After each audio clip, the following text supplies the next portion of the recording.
Take courage, my heart. Stay steadfast, my soul. He's in the waiting. He's in the waiting. And hold on to your hope while your triumph unfolds. He's never failing. He's never failing. Hey, what's up? It's Marte. Today I want to talk about waiting because it's hard.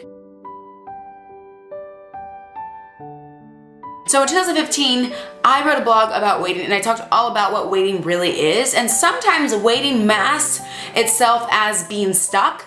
You feel stuck in your life, you're not quite sure what to do, where to go, who to talk to, how to get to that level, that next place that you know you should be at.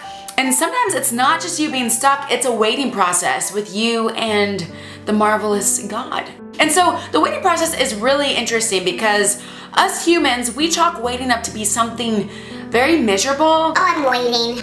I'm hungry, I'm waiting. I want to marry him, I'm waiting. You know, we chalk it up to be very miserable and not enjoyable. But that's what I want to come here to disprove. I want to talk about 3 things that is involved in waiting today. And if you want to know more and go deeper about the whole subject of waiting, I've written a blog about it on my website. Feel free to click it. It's in the description below. So let's get started. The first thing that people don't talk about when it comes to waiting is that you should actually not be sitting around.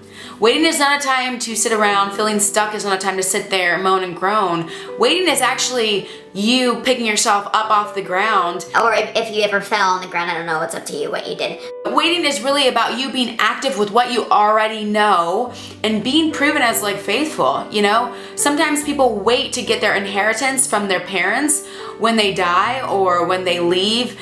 And something so strange about waiting is that their parents don't want them sitting around doing nothing. They really want them to move forward with their lives, and then at the right time when they're mature for what that inheritance has in it, it comes to them. And you can see that all in the biblical text. You know, there was Joseph, right? Joseph had to wait to walk in his calling. There was David. David had to wait before he became king. He was a shepherder. He was a man who watched after sheep, a strong man. He fought off bears and tigers. But I mean, could you imagine being in a backyard? You have other brothers who are so much more highly esteemed than you, and you're in the backyard looking after sheep? Dang, that sucks. Point number 2, while you're waiting, you should experience joy. Joy is of the Lord, and the Bible even says, the joy of the Lord is my strength. And so while you're waiting, make sure that you don't neglect that intimacy with God. It's probably the best time to get intimate with God, to feel that joy, to feel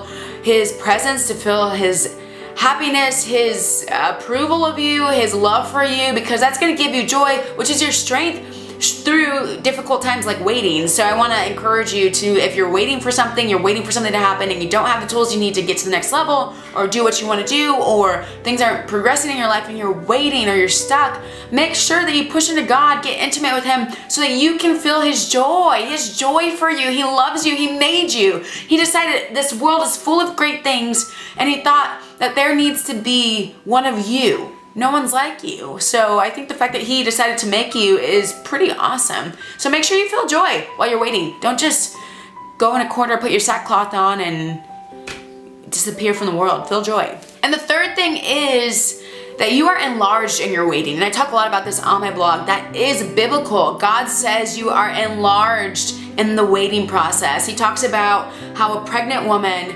she is enlarged while she's waiting. Like literally enlarged. For her child to develop in her womb. That is the same with you. While you're waiting, things are developing within you, like giftings and callings, anointings, heart changes, heart desires. They are growing and changing and moving and shifting, and God is really working in you. And not only that, you're being enlarged, I believe, outside of you. This is my interpretation of the scripture. You're being enlarged not only within, like a pregnant woman, but outside too. There's external things that are starting to conjure up for you, being built for you, coming into place for you to do what you're called to do and to walk in that destiny that you have inside of your heart to walk in. Some of you don't even know the magnitude of what you perceive in your desires and your dreams. You don't know the magnitude of what that's going to do for not only you, but the earth and people around you.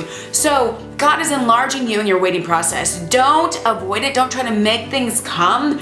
in your own might, don't do that. Don't do that. Make sure that you really do allow God to enlarge you in your waiting process. Those are 3 things I want to remind you of, or tell you if you've never heard of them, that you need to know about if you're waiting or you feel stuck in your life, all right? Now, there is a blog that I mentioned earlier that you can check out to get a lot more depth and scripture and wisdom behind this subject. I'm not just coming from my own thoughts with this one. This is biblical. Make sure you check it out if you're really interested to know the scriptures and different things behind that. There's a link in the description. Also, make sure you subscribe, okay? See y'all later. So take courage, my heart. Stay steadfast, my soul. He's in the waiting, yeah. He's in the waiting, yeah. Just hold on to your heart. What if I sing that song like it was like a country song?